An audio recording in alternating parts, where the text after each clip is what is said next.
Igbo ọma na-ege ntị, anyị na-ekene unu n'ụbọchị nke taa. A sịkwa nke echiri ya zelu. Once again, good morning, good afternoon, good night. Depends your time and your location you are joining us today at Eastern is 24. I si meka Chukwu oke abịa ma gozie ụmụ Chukwu. Ise, ise, ise. Alright, ka gbapụ ya bụ ozi na-eju n'ugbu a bụ one of our sister. Hey, I'm so much happy. At least ụmụnwaanyị Biafra ekwuwego okwu and their voice are being heard in the international community, in UN. One anyị nwaanyị kwuru nnọọ ife, as in I'm so much happy. So m sị ka m ngosi na ya bụ audio clip kunu gee ụmụ Biafra kunu gee ya, then ngosizie na agwa ife nchere gbasata maka ife nwanne anyị nwaanyị kwuru. Alright, over to you, our sister. Are you Biafra only when you are stranded?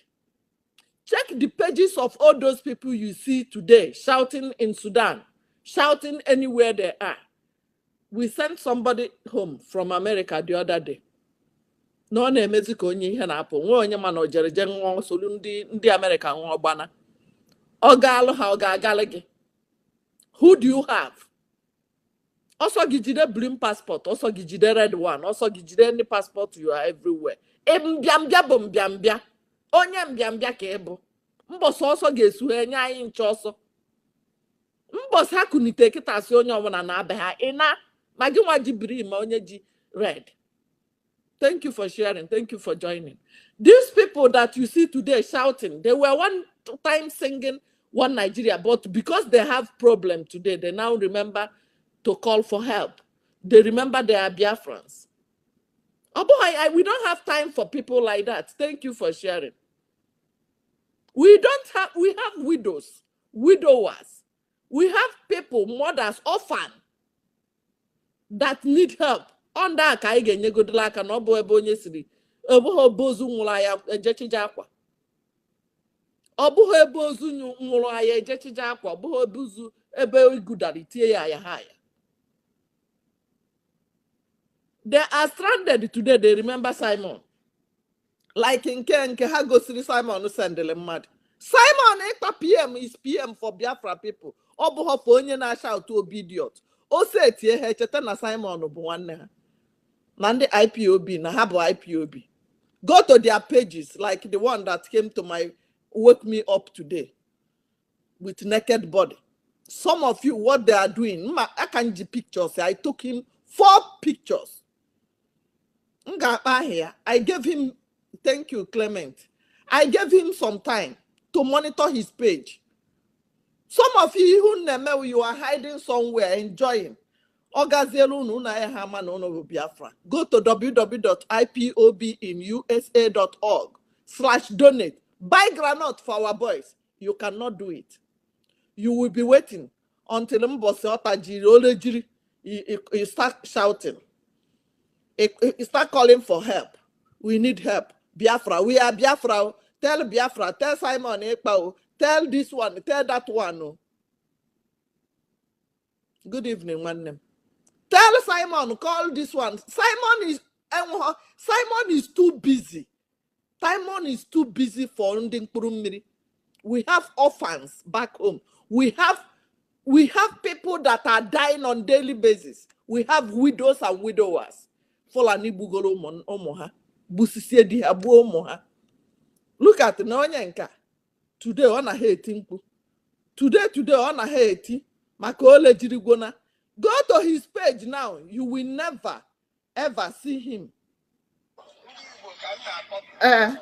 Mayor. Evacuation project. Evacuation has to be put in Nigeria and see the Banua. I don't know very good.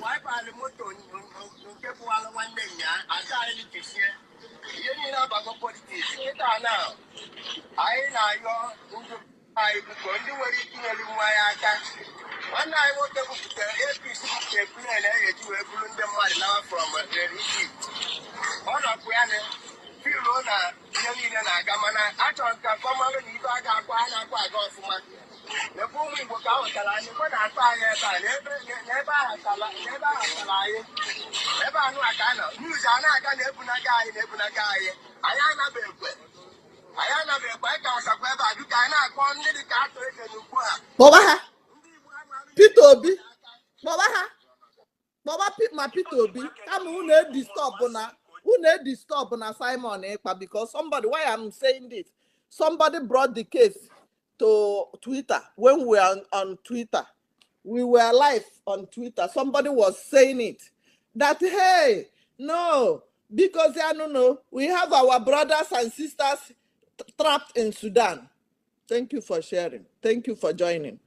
Nwe kwuo nke m sị m mana nke m ọnụ m na-esi n'usi, achọrọ m ịma onye nwụrụ ụzọ akwa ya na-atụ, achọrọ m ịma, I don't care who you are. A na-eme ihe a na-eme since ịgba nkịtị. Today that guy, some of you know him, know his page, some of you know him very well, more than me. I might not even know him. Today, go back to his page and see if he's a freedom fighter. Simon on the Biafra, this one, that one. Simon Ekpa, that is why in today PM for Biafra people. Simon is PM. He has many duties to go and meet international communities. We need to go and talk to them. No be me go. I'm not Simon and the people like Nwelu Ngabase. People Ngabase, we need help now, even from Satan. People swag, and we need them now to come and help us. Who will go and talk to them? Simon and that group. And that group Gaia without Simon will make it have sense. Or go agaga. So nobody should come and disturb Simon. He's PM for Biafra people, not for Nkurumiri. Idiot. Go and check that guy page. You will see that he's shouting Obi. He was one of the people clamoring for Nigeria. Nigeria has happened to them now. Obidonapo. That is why I'm saying, because we don't need distraction at this time. Onya de takoro nya tokoro eba ho, nya takoru no tako. Onya takoru ya takoru no tako eba ho. You distract now. We are focusing on Biafra. We don't have time for these people, because once they are there enjoying before now, they don't talk about Biafra. They don't talk about freedom. Oh, yeah, can you? The day they will remember us, also blue passport, also red passport. The day they will remember you, eh?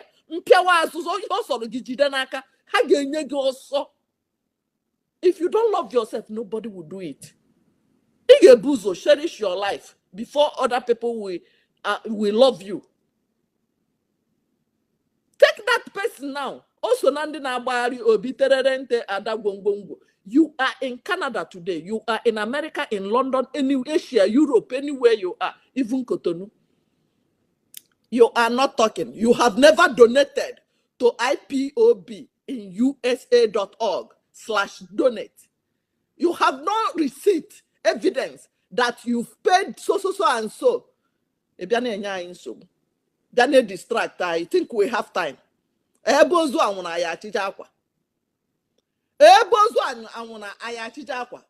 is too busy. Nobody should distract him a bit.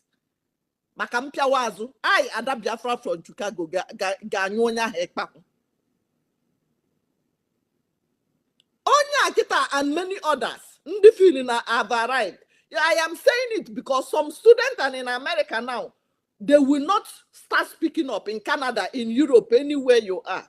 You feel you have arrived. But mboje rejiri. Onya ibunagalambo se asino na emeziko onye ihe a. O nwere ike osogolu ndị obodo je nwa ihe a na ha aṅụ. Ndị America can rescue their own ọbụghị gị nwa. Ọsọ gị jide passport ha. Ịnụrụ ihe m kwuru. Onye mbịambịa bụ onye mbịambịa. Ọsọ gị jide blue passport or red or yellow or pink. Any passport ọsọ gị jide. Ịka bụ onye mbịambịa. Thank you for sharing. Onye mbịambịa ka ịbụ. So ọkụ na-agbabe nna gị gba nkịtị. Ị mahụ na ị ga-enweta onwe gị next minute. We have a caller. Yeah. Can you hear me? Yes, they are listening to you. Okay. Good evening, everyone. You know, we are doing what you call corsa contro il tempo. It means in understandable language that each and every one of us are doing our best to make sure that Mazi Nnamdi Kanu is released, and additionally to make sure that we realize or to restore the sovereign state of Biafra, which is our own faith. Our own faith is our own nation. So I know that many people are very ignorant concerning nation building. I know that many of us are very, very ignorant about that. But at the same time, those that have known their left and their right should never slack. Bam. Just look at what is happening in Nigeria. Look at what is happening in Nigeria. They're just using our elderly people as ping-pong game. Just as they use the clergymen, because they did not understand the tricks of the white men. Within a month's time, all the whole secrets concerning the colonial masters will come to the website of the Biafran Republic government in exile. So that those who are able to reason, if it is not too late, by next month, they will see all the tricks. Because during the 1960s, remember that there was something really in Africa. It is called coup d'etat. I'm just trying to let us understand where I'm heading to. It was called coup d'etat. Now, the colonial masters during this time around were being forced by the super powers that emerged after the Second World War. They were called USA, United States of America, and the USSR. Remember that during the 1950s to 1960s, you had the phenomenon of the space. That is, you had two protagonists that I have just mentioned, the USSR, which means Soviet Socialist Republic, and you have the United States of America. These two people were contending on who is going to have the monopoly of the moon. You had on the side of the America, the dog that is called Kajetan. Then on the side of the USSR, you had the Yuri Gagarin. These people were contending for who is going to have both the monopoly of the space and also who is going to command the rest of the world. Now, during this time, they overpowered the old power, that was the Great Britain. And therefore, the Great Britain and the France, therefore, gave them injunction to leave the colonial areas. But what happened? During this time around that I'm talking about, you have few Africans that were educated, and not that they did not understand what is good for Africa, but what happened is that the colonial masters frustrated most of those African leaders, people like Dr. Kwame Nkrumah, Julius Nyerere, people like P.L. Lumumba, that is Patrice Lumumba, not this one, not this Professor Lumumba, the name Patrice Lumumba was brutally murdered. People like Thomas Sankara of Burkina Faso, even the one that made it, that was called Robert Mugabe, that one made it. Because he was somehow, he was able to make his people, to understand the tricks of these colonial masters. But unfortunately, in the one that concerns us, colonial masters were able to succeed in deceiving our educated ones into doing what we call flamboyant policies, and also diverting their way in the other way around. Because among this group, you have the people that face the religion. Then they've seen the religion. They're just people that follow religion. I've seen colonial masters as people who came to develop Africa, that without which they cannot progress. So what I'm trying to say is that our people were being deceived for so long, to the extent that we are meant to go against those who are like Nnamdi Kanu. People like that are like Nnamdi Kanu are being misunderstood. Without knowing that they are fighting for us to have our autonomy. How can somebody who claims to have been educated will be believing that English is the only language? Language is not the problem. The problem is for you to do what Englishman does. Englishman has his own language, and that his own language tells you that is the original. You yourself, you need to have your own language. For you to have your own language, you're supposed to have a country. You're supposed to organize yourself, so that another person will not be chasing you from Lagos, that is called, from Ajewo Estate. They should not be persecuting you without you speaking out for Nnamdi Kanu now. And sitting at home, contributing to the support of ESN. It is our right. Our people are so ignorant. I'm not saying to castigate, but why can't you ask yourself this question on the reason why it is only Nigeria that calls IPOB terrorists?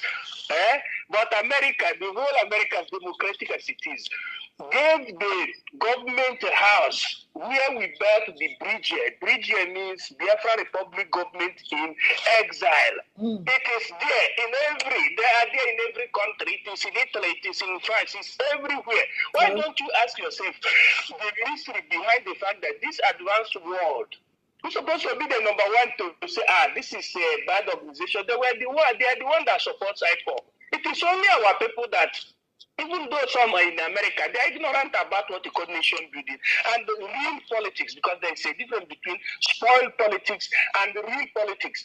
Before you go to heaven, first of all, you must have your nation. You create your laws. It will be left for you people to say, yes, we can incorporate all other religious people and cultures, but all other religions and cultures must be under your command. Now, it is the Fulanis that are commanding the rest.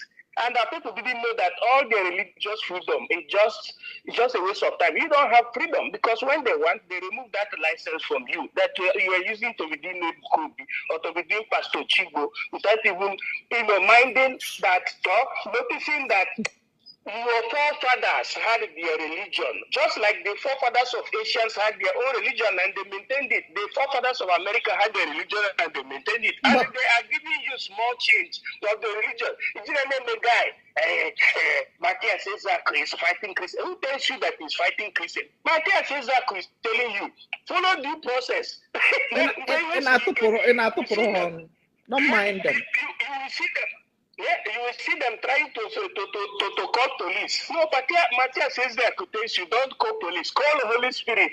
When we say like this, our people don't understand that this thing is the determinant of our future. If we cannot regard ourselves now, thereby regarding Nnamdi Kanu, that's why I even told, what do you call him? Iwu Anyanwu, yes. Continue saying, supporting for the release of Nnamdi Kanu, but inside your heart and also outside your heart, not saying it by mouth after you go back and say, don't mind those people, because it is a must, because this is our own time, and God bless you at that Biafra. Thank you so much, Nwannem. God bless you. So, thank you, Nwannem. If they don't want to accept, they should leave us alone. You want to be Nigeria, stay in your lane and be Nigeria. That is it. That is what Ada Biafra is saying. We are Biafrans. Simon Ekpa is our prime minister for Biafra, not for Onye Nkuru Mmiri, Onye Ngujuru Mmiri afọ, Onye Ngujuru Kaikai afọ, or Bia say come here Jurionu. Simon Ekpa is Biafra prime minister, not prime minister for Onya Kaikai. That is it. Let's see if they are coming now. Because time on a women's body. We have people that we're supposed to take care of. Not Ebonya Ozua when I actually neje. I will hear them in the by Nisi. Look, go and check that guy that is shouting now, he's trapped. I am telling them that the day I got to also in America. Okwana ha chuno na Lagos, ana ha chu onye obuna na Lagos. Cherugodin kam ana ha chu onye obuna na Lagos. Mgbe ana agwa ha na shout obi otu aka ọ ga-aga all rounder. Nnamdi Kanu have been preaching it, shouting it till today, you know here. Simon Ekpa has been preaching it, shouting it. Ada Biafra, everybody. You don't want to hear. Manosu ipotatibe I am a Biafra, Bia help you check his page on your second hour Biafra. Umwebedi post. Obugodi stop killing Biafra people. Obugodi stop killing Biafrans. Ode here na page here. Esim nisi de onoma. Onye join ya na Twitter.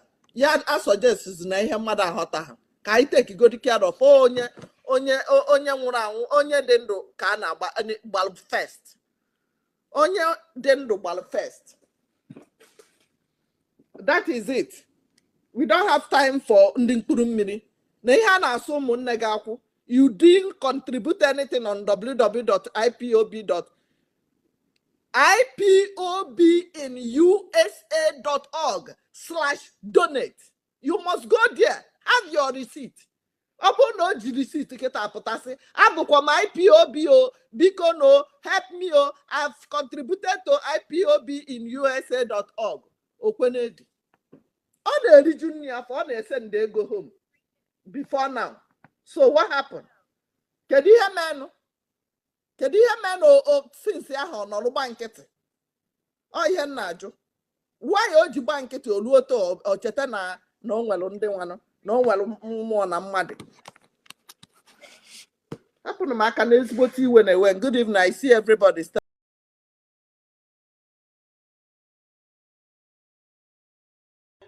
All right, daalụ nne kunu si esoela anyị ma na ife anyị na-eme na-adị unu mma. Ka ife nwere ike ikwu na ya bụ ife nwanne anyị nwaanyị na-ekwu, leave us with your own comment on the comment section below. Once again, don't forget that this is Eastern News 24, a home of latest news on what is happening in Biafra land. Ka ị na-ada n'ife akwụghị n'afọ ụzọ.